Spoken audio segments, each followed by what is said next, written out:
So I was talking to a DJ the other day online who told me that he did this gig, his clients were super happy, they not only paid his full rate, but they gave him a tip, and then when he got home, he decided to write a check for half of what they paid him and sent it back because he felt guilty. Hi, I'm Bill. This is Creative License. And thanks again for being a part of my little dog and pony show. The workshop, of course, is the entertainment experience. That's one of my sponsors. I sponsor my own thing, right? But also Electro Voice, greatest speaker company in the world. DJ Event Planner, awesome CRM for DJs and event people. And of course, Just Jockey News, DJ and TV. So here's the thing. He got home and the party went great and people were awesome and people were happy, but it turned out that I only had to bring half the gear. And in fact, they closed their party down 2 hours before it was contracted to be done. So I felt guilty, so I wrote a check and I sent it back to him. So that's nice, right? That's a nice guy. It's a really nice guy. But this is what I told him, and you can take this how you want. But I said, did you work less hard at making sure they had a great party? Well, I didn't have to bring as much gear. No, that's not what I meant. I said, did they have half as good a party? Well, no. Were they half as happy? Well, no. So were you renting them gear? And were you working for an hourly rate? That's a weird thing. I know a lot of DJs, they struggle with this whole thing.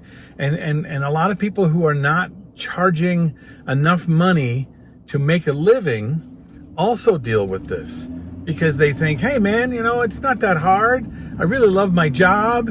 I'm only working like 4 hours. Okay, but you're not working for somebody else, right? You're not an hourly employee.